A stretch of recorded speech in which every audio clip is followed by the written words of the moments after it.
The first step of shopping for a good injection molding supplier starts with the mold. The obvious question is, where will the mold be built?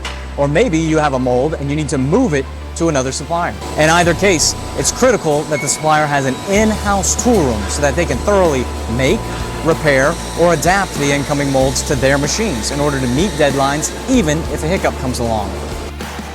This is one of the Ash Industries tool rooms. This is where all the exciting things happen. The engineers, the technicians, the mold makers, they're all getting together to create the new developments in molds, secondary processing, and a lot of other exciting developments. That way we walk right out of the tool room with your mold and we take it into production, we make parts. So whether we're talking about small parts or we're talking about very large parts, we need a mold to make the part. But this is a good example of an injection mold. This is the A side that does not move in the machine. This is the B side. So inside this injection mold, we have the image for this part. This is a metal insert, and this metal insert goes inside of the injection mold. When we're developing your part, we're actually cutting the image for this part in reverse into this piece of metal. In the center, this is the sprue. Whether we're injecting thermoplastic or silicone or metal injection molded material, it comes through the sprue into a runner system and then through a gate into the part. This is the core. This is the side of the mold that we want the part to stick to.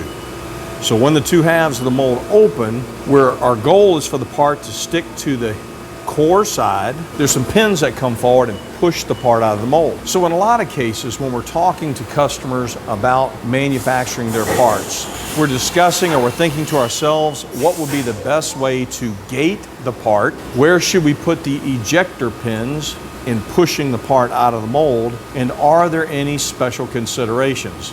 Let me show you what I'm talking about. This part can be made by opening and shutting the mold, but it has a hole on the side. We have a special assembly, a hydraulic core, that pulls a pin from a side to make the side action of this part. It's a complexity.